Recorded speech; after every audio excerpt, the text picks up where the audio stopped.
April 8, 2026న ఢిల్లీలోని అరుణ్ జైట్లీ స్టేడియంలో జరగబోయే Delhi Capitals versus Gujarat Titans match ఈ సీజన్లో అత్యంత భావోద్వేగభరితమైన పోరాటాల్లో ఒకటిగా నిలవబోతోంది. తాజాగా ఢిల్లీ క్యాపిటల్స్ మంచి ఫామ్లో ఉంది. ముఖ్యంగా ముంబైపై జరిగిన మ్యాచ్లో సమీర్ రిజ్వీ 90 పరుగులతో మ్యాచ్ను తిప్పేసి టీంను టాప్లోకి తీసుకెళ్లాడు. అలాగే పాథమ్ నిషంక 44 పరుగులతో మంచి సహకారం అందించాడు.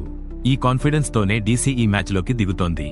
మరోవైపు గుజరాత్ టైటన్స్ మాత్రం గత సీజన్లో కన్సిస్టెన్సీతో ప్లే ఆఫ్స్ వరకు వెళ్లి సాయి సుదర్శన్ 700కి పైగా పరుగులు చేసి స్టార్గా నిలిచాడు. ఈ రెండు టీమ్స్ మధ్య పోరు కేవలం మ్యాచ్ కాదు, ఇది momentum battle. Delhi Capitals final 11ను పరిశీలిస్తే కేఎల్ రాహుల్ ఈ జట్టుకు బ్యాక్బోన్ లాంటి ఆటగాడు. గత సీజన్లో కన్సిస్టెంట్ గా రన్స్ చేసి యాంకర్ పాత్ర పోషించాడు. అలాగే జీటీపై కూడా డీసెంట్ రికార్డ్ ఉంది. అతనితో పాటు పాథమ్ నిషంక ఇటీవలే ఫామ్లోకి వచ్చి మంచి స్టార్ట్స్ ఇస్తున్నాడు. నితీష్ రాణా మిడిల్ ఆర్డర్లో స్టెబిలిటీ ఇస్తాడు. ఇక కెప్టెన్ అక్షర్ పటేల్ ఈ జట్టుకు అసలు గేమ్ చేంజర్. బ్యాట్తో బాల్తో కూడా మ్యాచ్ను కంట్రోల్ చేయగలడు. డేవిడ్ మిలా వంటి ఫినిషర్ ఉన్నాడు. అంటే చివరి ఓవర్లలో డీసీకు పెద్ద అడ్వాంటేజ్. ట్రిస్టన్ స్టబ్స్ గత సీజన్లో 190కి పైగా స్ట్రైక్ రేట్తో ఎక్స్ప్లోసివ్ ఇన్నింగ్స్లో ఆడాడు. సమీర్ రిజ్వీ ప్రస్తుతం ఫామ్లో ఉండటం డీసీకి బిగ్గెస్ట్ బూస్ట్. విప్రాజ్ నిగమ్ వంటి యువ ఆటగాళ్లు అన్ప్రెడిక్టబిలిటీ తీసుకువస్తారు. బౌలింగ్ విభాగంలో ఢిల్లీ చాలా బ్యాలెన్స్డ్గా కనిపిస్తుంది. కుల్దీప్ యాదవ్ ఈ పిచ్ పై కీలక పాత్ర పోషించగలడు. గతంలో జీటీపై వికెట్స్ తీసి ఇంపాక్ట్ చూపించాడు. లుంగీ నెగిడి పేస్తో ఎర్లీ బ్రేక్ థ్రూస్ ఇవ్వగలడు. ముఖేష్ కుమార్ కన్సిస్టెన్సీతో సపోర్ట్ ఇస్తాడు. మొత్తానికి డీసీ స్ట్రెంగ్త్ అంటే spin plus middle order power hitting, అలాగే రీసెంట్ ఫామ్ కూడా వీళ్లకు అడ్వాంటేజ్.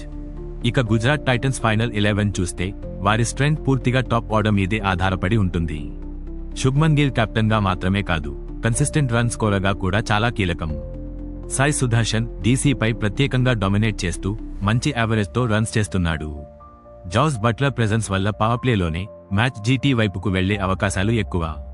మిడిల్ ఆర్డర్లో షారుఖ్ ఖాన్ పవర్ హిట్టింగ్తో మ్యాచ్ను మార్చగలడు. గ్లెన్ ఫిలిప్స్ లేదా రాహుల్ తెవిటియా ఇద్దరిలో ఎవరు ఆడినా ఫినిషింగ్ రోల్లో డేంజరస్ గానే ఉంటారు. వాషింగ్టన్ సుందర్ ఆల్ రౌండ్ అబిలిటీతో బ్యాలెన్స్ ఇస్తాడు. బౌలింగ్ విషయానికి వస్తే గుజరాత్ టైటన్స్ చాలా డేంజరస్ టీం. రషీద్ ఖాన్ ఈ జట్టుకు బిగ్గెస్ట్ మ్యాచ్ విన్నర్. మిడిల్ ఓవర్స్లో వికెట్స్ తీసి అపోనెంట్ ను పూర్తిగా ప్రెజర్లో పెడతాడు. కాగిసో రబాడా పేస్తా ఓ అగ్రెసివ్ బౌలింగ్ చేస్తాడు. మొహమ్మద్ సిరాజ్ పవర్ ప్లేలో కీలక వికెట్స్ తీసే బౌలర్. ప్రసిద్ధ్ కృష్ణ బౌన్స్ తో బ్యాట్స్మన్ ను ఇబ్బంది పెడతాడు. సాయి కిషోర్ స్పిన్ తో సపోర్ట్ ఇస్తాడు. గత సీజన్లో జీటీ బౌలర్స్ కన్సిస్టెన్సీతో టీంను ప్లే ఆఫ్స్ వరకు తీసుకెళ్లారు. ఈ రెండు టీమ్స్ మధ్య గత మ్యాచ్లను చూస్తే చాలా క్లోజ్ కాంటెస్ట్స్ కనిపించాయి. కానీ రీసెంట్ మ్యాచ్లలో గుజరాత్ టైటన్స్ డామినెన్స్ కనిపించింది. ముఖ్యంగా ఒక మ్యాచ్లో డీసీ 199 చేసినప్పటికీ జీటీ 205/0 చేసి 10 వికెట్స్తో గెలిచింది.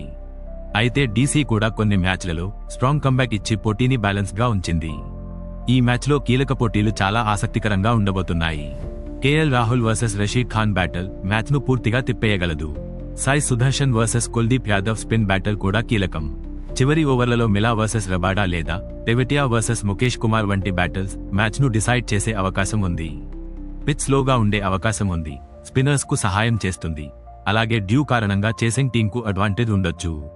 అందుకే టాస్ గెలిచిన టీం ముందుగా బౌలింగ్ ఎంచుకునే అవకాశం ఉంది. మొత్తం చూస్తే 170 నుండి 190 స్కోర్ కంపెటిటివ్ గా ఉంటుంది. ఏప్రిల్ 8న జరగబోయే ఈ మ్యాచ్ కు ఉపయోగించే ఢిల్లీ పిచ్ సాధారణంగా బ్యాలెన్స్డ్ గా ఉన్న ప్రారంభంలో కొంచెం స్లోగా ఉండి స్పిన్నర్లకు సహాయం చేస్తుంది. మ్యాచ్ మొదటి ఇన్నింగ్స్ లో బ్యాట్స్మెన్ కాస్త టైం తీసుకుని సెటిల్ అయితే మంచి స్కోర్ చేయగలరు. కానీ మిడిల్ ఓవర్స్ లో పిచ్ కొంచెం గ్రిప్ ఇస్తుంది కాబట్టి స్పిన్నర్స్ కీలకంగా మారతారు.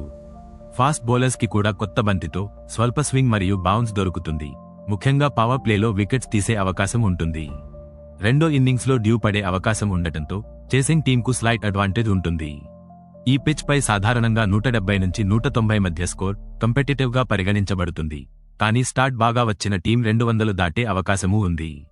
ఏప్రిల్ 8న ఢిల్లీలో జరగబోయే ఈ మ్యాచ్ కు వెదర్ పూర్తిగా బ్యాటింగ్ ఫ్రెండ్లీగా ఉండే అవకాశం ఉంది. ఆ రోజు ఉష్ణోగ్రతలు సుమారు 36°C నుంచి 38°C వరకు ఉండే అవకాశం ఉంది. రాత్రికి 24 నుండి 26°C వరకు తగ్గుతుంది. అంటే ప్రారంభంలో వేడి ఎక్కువగా ఉండి తర్వాత కొంచెం కంఫర్టబుల్ అవుతుంది. వర్షం వచ్చే అవకాశం దాదాపు లేదు. స్కై మోస్ట్లీ క్లియర్గా ఉంటుంది కాబట్టి మ్యాచ్ ఇంటరప్షన్ ఉండే ఛాన్స్ చాలా తక్కువ. హ్యూమిడిటీ కూడా తక్కువగా 20 నుండి 30% మధ్య ఉండటం వల్ల డ్రై కండిషన్స్ ఇప్పిస్తాయి. కానీ రాత్రికి డ్యూ పడే అవకాశం ఉంది. ఇది రెండో ఇన్నింగ్స్లో చేసింగ్ టీంకు అడ్వాంటేజ్ ఇస్తుంది. మొత్తానికి ఈ మ్యాచ్లో వెదర్ పూర్తిగా అన్ఇంటరప్టెడ్ క్రికెట్ కి పర్ఫెక్ట్ గా ఉండబోతోంది. కానీ హీట్ ఫ్యాక్టర్ మాత్రం ప్లేయర్స్ పై కొంత ప్రభావం చూపే అవకాశం ఉంది. ఈ మ్యాచ్లో టాస్ చాలా కీలక పాత్ర పోషించే అవకాశం ఉంది, ముఖ్యంగా ఢిల్లీ కండిషన్స్ ను దృష్టిలో పెట్టుకుంటే. సాధారణంగా ఇక్కడ రాత్రి సమయంలో డ్యూ ప్రభావం కనిపిస్తుంది కాబట్టి టాస్ గెలిచిన కెప్టెన్ ఎక్కువగా చేసింగ్ ఎంచుకునే అవకాశం ఉంది. రెండో ఇన్నింగ్స్ లో బంతి తడవడం వల్ల బౌలర్స్ కు గ్రిప్ తగ్గిపోతుంది, ముఖ్యంగా స్పిన్నర్స్ ప్రభావం తగ్గుతుంది. ఇది బ్యాట్స్మెన్ కి అడ్వాంటేజ్ ఇస్తుంది. అదే సమయంలో టార్గెట్ క్లారిటీ కూడా చేసింగ్ టీంకు ప్రెజర్ హ్యాండిల్ చేయడంలో హెల్ప్ చేస్తుంది.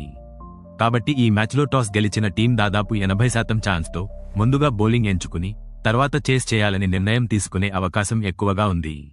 ఢిల్లీలోని ఈ గ్రౌండ్లో గతంలో జరిగిన ముఖ్యమైన మ్యాచ్లు చూస్తే ఇది పూర్తిగా వన్ సైడెడ్ పిచ్ కాదని, మ్యాచ్ పరిస్థితులను బట్టి రిజల్ట్ మారిపోతుందని తెలుస్తుంది. ముఖ్యంగా హై స్కోరింగ్ థ్రిల్లర్స్ కూడా జరిగాయి, అలాగే లో స్కోరింగ్ నేల్ బైటర్స్ కూడా కనిపించాయి. ఉదాహరణకు కొన్ని మ్యాచ్లలో టీమ్స్ 200+ స్కోర్లు చేసి కంఫర్టబుల్ గా డిఫెండ్ చేసిన సందర్భాలు ఉన్నాయి. కానీ మరికొన్ని మ్యాచ్లలో 160 నుండి 170 టార్గెట్స్ కూడా డిఫెండ్ అయ్యాయి, ఎందుకంటే పిచ్ స్లోగా మారి స్పిన్నర్స్ డామినేట్ చేశారు. గతంలో ఢిల్లీ క్యాపిటల్స్ ఇక్కడ కీలకమైన క్లోజ్ మ్యాచెస్ గెలిచిన సందర్భాలు కూడా ఉన్నాయి. అలాగే కొన్ని సందర్భాల్లో చేసింగ్ టీంలు డ్యూ అడ్వాంటేజ్ తో లాస్ట్ ఓవర్స్ లో మ్యాచ్ ను ఫినిష్ చేసిన దృశ్యాలు కూడా కనిపించాయి. మొత్తానికి ఈ గ్రౌండ్ హిస్టరీ చెబుతున్నది ఏమిటంటే ఇక్కడ ఒకే ప్యాటర్న్ ఉండదు, కానీ ప్రెజర్ సిచ్యువేషన్స్ లో కామ్గా ఆడిన టీంకి గెలుపు అవకాశాలు ఎక్కువగా ఉంటాయి. ఈ ఢిల్లీ గ్రౌండ్లో గత రికార్డులు చూస్తే కొన్ని కీ ప్లేయర్స్ ఎప్పటికప్పుడు ఇంపాక్ట్ చూపిస్తూ వచ్చారు. ముఖ్యంగా ఢిల్లీ క్యాపిటల్స్ తరఫున రిషబ్ పంత్ ఈ స్టేడియంలో కన్సిస్టెంట్ గా రన్స్ చేసి టాప్ స్కోరర్స్ లో ఒకరిగా నిలిచాడు. అలాగే పృథ్వీ షా కూడా పవర్ ప్లేలో వేగంగా రన్స్ చేసి మంచి రికార్డ్ కలిగి ఉన్నాడు. ఇక ఆల్ రౌండ్ కాంట్రిబ్యూషన్ లో అక్షర్ పటేల్ కూడా ఇక్కడ కీలక ఇన్నింగ్స్ లో ఆడుతూ యూస్ఫుల్ రన్స్ అందించాడు. బౌలింగ్ వైపు చూస్తే కుల్దీప్ యాదవ్ ఈ పిచ్ పై స్పిన్ తో చాలా ప్రభావం చూపిస్తూ వికెట్స్ తీసిన కీలక బౌలర్ గా నిలిచాడు. అలాగే కాగిసో రబాడా కూడా ఈ గ్రౌండ్లో పేస్తో ఎక్కువ వికెట్స్ తీసిన బౌలర్స్ లో ఒకడు. మొత్తం చూస్తే ఈ గ్రౌండ్ పై సక్సెస్ సాధించే కీ ఫ్యాక్టర్ ప్లేయర్స్ అంటే టాప్ ఆర్డర్లో అగ్రెసివ్ స్టార్ట్ ఇచ్చే బ్యాట్స్మెన్ మరియు మిడిల్ ఓవర్స్ లో స్పిన్ తో మ్యాచ్ ను కంట్రోల్ చేసే బౌలర్స్, వీళ్లే ఎక్కువగా మ్యాచ్ ఫలితాన్ని నిర్ణయిస్తారు. ఫైనల్ గా చూస్తే ఫామ్ మరియు గత రికార్డుల ప్రకారం గుజరాత్ టైటన్స్ స్లైట్ ఫేవరెట్ గా కనిపిస్తున్న ఢిల్లీ క్యాపిటల్స్ ప్రస్తుతం ఉన్న కాన్ఫిడెన్స్ మరియు హోమ్ అడ్వాంటేజ్ వల్ల ఈ మ్యాచ్ పూర్తిగా 50-50గా మారింది. ఒక చిన్న మిస్టేక్, ఒక బ్రిలియంట్ పర్ఫార్మెన్స్ మ్యాచ్ ను పూర్తిగా మార్చేస్తుంది. ఇదే IPL మ్యాజిక్. మీరేమనుకుంటున్నారు? వెంటనే కామెంట్ చేయండి. ఇలాంటి ఆసక్తికర క్రికెట్ టాపిక్స్ కోసం మా ఛానల్ ని సబ్స్క్రైబ్ చేయండి.